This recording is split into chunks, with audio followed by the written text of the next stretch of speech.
I want to focus my questioning on Mr. Dorsey and on Twitter. Because of the three players before us, I think Twitter's conduct has by far been the most egregious. Mr. Dorsey, does Twitter have the ability to influence elections? No.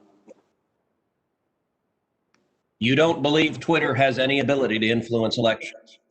No, we are one part of a broad spectrum of communication channels that people have.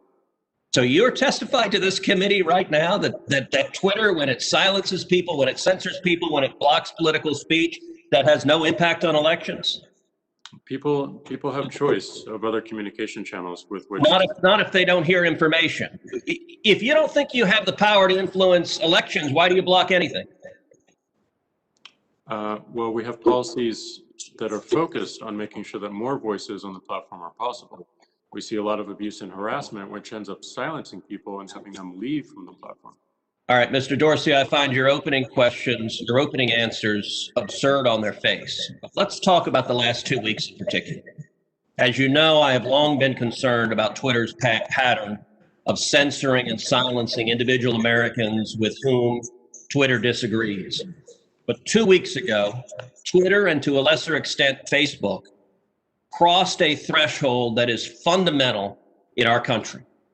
2 weeks ago, Twitter made the unilateral decision to censor the New York Post in a series of 2 blockbuster articles, both alleging evidence of corruption against Joe Biden, the first concerning Ukraine, the second concerning communist China. And Twitter made the decision, number one, to prevent users, any user, from sharing those stories. And number two, you went even further and blocked the New York Post from sharing on Twitter its own reporting. Why did Twitter make the decision to censor the New York Post? We had a hack materials policy that we. When was that policy adopted? In 2018, I believe. In 2018, go ahead. What was the policy? So the policy is around limiting the spread of materials that are hacked. We didn't want Twitter to be a distributor for hack materials. We found that the New York Post, because it showed the direct materials, screenshots of the direct materials, and it was unclear how those were attained, that it fell under this policy.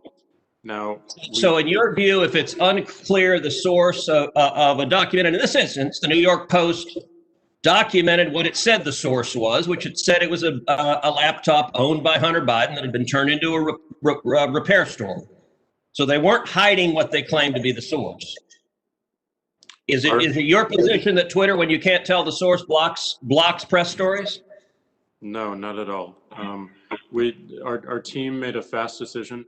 The enforcement action, however, of blocking URLs, both in tweets and in DM, in direct messages, we believe was incorrect. And we changed it. Today, right now, the New York Post is still blocked from tweeting 2 weeks later. Yes, they have to log into their account, which they can do at this minute, delete the original tweet, which fell under our original enforcement actions, and they can tweet the exact same material in the exact same article, and it would go through. So, Mr. Dorsey, your ability is you have the power to force a media outlet. Let's be clear. The New York Post isn't just some random guy tweeting. The New York Post has the 4th highest circulation of any newspaper in America. The New York Post is over 200 years old. The New York Post was founded by Alexander Hamilton. And your position is that you can sit in Silicon Valley and demand of the media that you can tell them what stories they can publish, and you can tell the American people what reporting they can hear. Is that right? No, this was a, every person, every account, every organization that signs up to Twitter agrees to a terms of service. Terms of service is so published. Media outlets must genuflect and obey your dictates if they wish to be able to communicate with readers. Is that right? No, not at all. We recognized an error in this policy, and specifically the enforcement. You're still blocking their posts. You're still blocking their posts. Right now, today, you're blocking their posts. We're not blocking the post. Anyone can tweet. Can the New York Post post on their Twitter account? If they go into their account. No is your answer to that. No. unless they They deleted the original genuflect tweet. and agree with your dictates. Let me ask you something. You claimed it was because of a hacked materials policy. I find that facially highly dubious and clearly employed in a deeply partial way. Did Twitter block the distribution of the New York Times' story a few weeks ago that purported to be based on copies of President Trump's tax returns? We didn't find that a violation of our terms of service and this policy in particular, because it was reporting about the material. It wasn't distributing the material. Okay, well, that's actually not true. They posted what they purported to be original source materials, and federal law, federal statute makes it a crime, a federal felony, to distribute someone's tax returns against their knowledge. So that material was based on something that was distributed in violation of federal law, and yet Twitter gleefully allowed people to circulate that. But when the article was critical of Joe Biden, Twitter engaged in rampant censorship and silencing. And again, we recognized errors in that policy. We changed it within 24 hours. This is. But you're still blocking the New York Post. You haven't changed it. We have changed it. They can log into their account, delete the original tweet. That was You forced a Politico reporter to take down his post about the New York Post as well. Is that correct? Within that 24-hour period, yes. But we, as the policy has changed, anyone can tweet. So the Twitter takes the view you can censor Senator the New York Cruz. Post, you can censor Politico, presumably you can censor the New York Times or any other media outlet.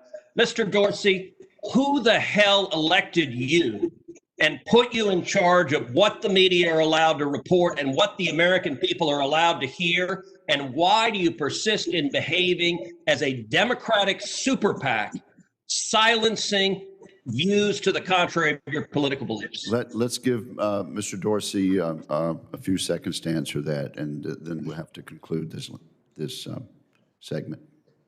Well, we're not doing that, and this is why I opened this hearing with calls for more transparency. We realize we need to earn trust more. We realize that more accountability is needed to show our intentions and to show the outcomes. Thank you, Senator. So I hear the concerns and acknowledge them, but we want to fix it with more transparency. Thank you, Senator Cruz.